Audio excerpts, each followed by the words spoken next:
Hi, my name is Jason Lee. I'm the current vice principal at the Cantonese School of Greater Washington, and like all of the administrative staff, I'm also a parent. My daughter is in one of the Cantonese beginner classes that I'll be telling you a little bit more about in a moment. So today, I want to tell you a little bit about our school, the classes that we offer, what you might expect in a day in a typical class, a little bit about how our school is structured, and then how you can sign up for classes. So, the Cantonese School of Greater Washington is really focused on building Cantonese community and providing an environment where kids can learn and be exposed to Cantonese. We work on conversational Cantonese and we work in traditional Chinese characters. Now, the goal of this school is not necessarily to teach your kids to learn. We only meet once a week. So, if you're expecting your kids to learn Cantonese fluently in those 2 hours, I think you might be disappointed. But what we do try to do is empower families and empower parents to help their kids get exposure to the language. And this works across a wide variety of experiences. We have parents that are fluent. We have parents that are not fluent. Myself, I'm not super fluent in Cantonese. And in fact, my wife is also not Chinese. So we have a variety of mixed families as well. And so you'll find that you have a lot of different experiences with kids, and we have a lot of different experience with parents. And the goal is all the same, to give our kids an opportunity to be exposed to the culture, exposed to the language, and have some type of foundation that later in life, as they reflect on their culture, their heritage, they have some background. So, speaking of background, let me tell you a little bit about the background of our school. We started as part of the Rockville Chinese School many years ago, but there was a split in culture, a split in administration, and several of the folks that were part of that school then founded this school, the Cantonese School of Greater Washington, to focus on Cantonese. And at that time, there were a lot of native Cantonese speakers, and those parents built their own curriculum for the school and created the class structure that you'll see in a moment. Over the years, though, we've found that those parents, as their kids kind of graduated out of the school, they no longer had the same initiative and desire to be part of the daily operation of the school. And so we moved into this cooperative model where, like I said, I'm a parent volunteer, as all of our administrative staff are. And so we have a part and responsibility to keep the school running as part of that model, so that as time goes on, as kids graduate, as parents come in and out of the school, the operation of the school can continue running. We've also expanded our school offerings over the years. As I said, when the school was first founded, it was largely native speakers, but as time has gone on, those demographics have changed. And we have a lot more mixed families. We have folks that are maybe Chinese, but actually are not Cantonese speakers like myself. And so we've tried to adapt our curriculum and our offerings accordingly. So for the kids, we have these two structured sides of our classes. We have the Cantonese beginner classes, the CB1, CB2, and CB3, and those classes are largely focused on vocabulary, and they're meant for the younger kids.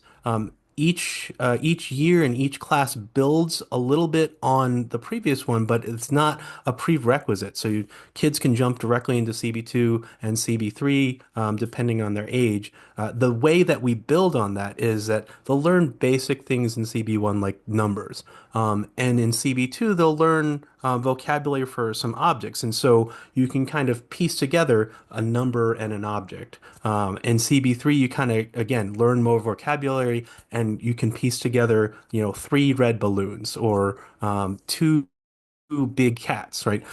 Small things that vocabulary comes naturally from those classes. In the intermediate Cantonese classes, the C1, C2, and C3 and C4 levels, they start to use that vocabulary and construct like legitimate sentences. And so again, the classes are designed that you can enter in at any particular level because there is some redundant material and some review of the vocabulary as you go.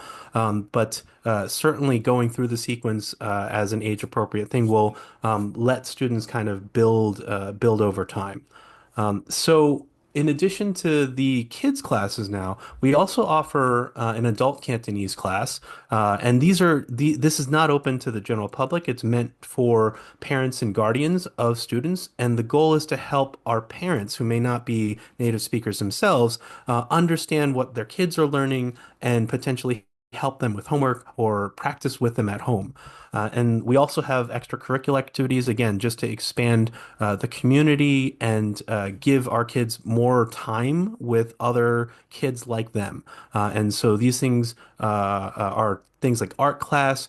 We have a mahjong class. In the past, we've had things like badminton. In the future, who knows what we'll have. But the idea is, again, to give kids additional opportunities to interact with each other and see themselves in their peers.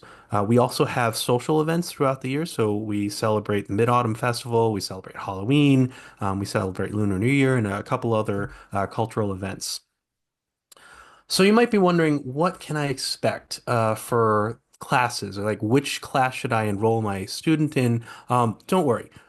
Generally speaking, the kids are assigned to age-appropriate classes, but on the first day of school, teachers do go around and talk to the kids, do a little bit of an informal evaluation, and we'll move students as needed to an appropriate level. So by the second or third week, we'll have honed in on where your child belongs and make sure they're placed in a level that's appropriate for their background.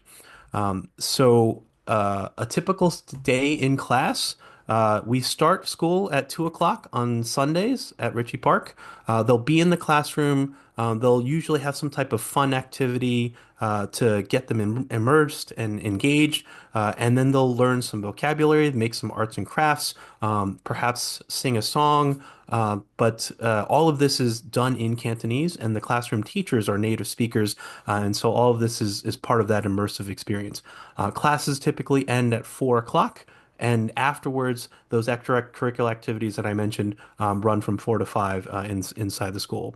One thing we do stress is that we do not allow parents in the classroom. It's a little bit disruptive to the learning process for the kids, and we find it's much easier for the parents to drop their kids off, and then they can hang out in the school cafeteria, or they can go grab some bubble tea or do some shopping. But we don't allow parents in the classroom.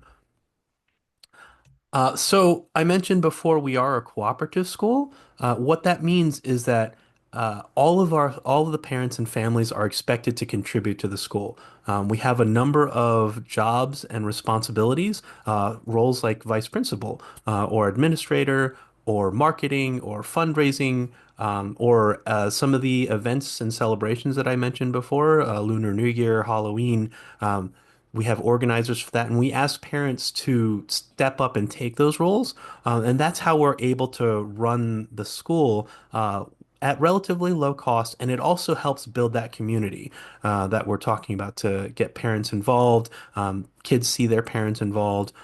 It's a lot more fun for them, and it's honestly fulfilling for the parents too. So at the start of the year, you'll be assigned to an administrative, academic, or social responsibility of some sort, and that job role will be explained to you. We have kind of run books or procedures to help understand what you need to do throughout the year to help the school run. So with all that, I hope you're excited to enroll. We have some information on our website about how to enroll. We do enroll students only in the fall, so you can look and monitor the website. Usually around August or so, we'll have the online registration starting. Your student has to be 4 years old by the start of the school year in order to enroll, and the tuition includes textbook and classroom materials. Other ways you can help us, we are a nonprofit organization of 501(c)(3). So donations are tax deductible. You can visit our website for more information on how to donate. We're always looking for board members and teachers that can help our organization grow and also teach our students. So if you're a native Cantonese speaker, then you're willing to work with kids and teach and pass on that language. Please feel free to reach out. Or if you happen to have connections to the academic world or cultural world, we welcome outside perspectives on being a board member too. If you have any other questions, feel free to email us at info@csgw.org. Check out our website for additional information or follow us on social media. Thank you.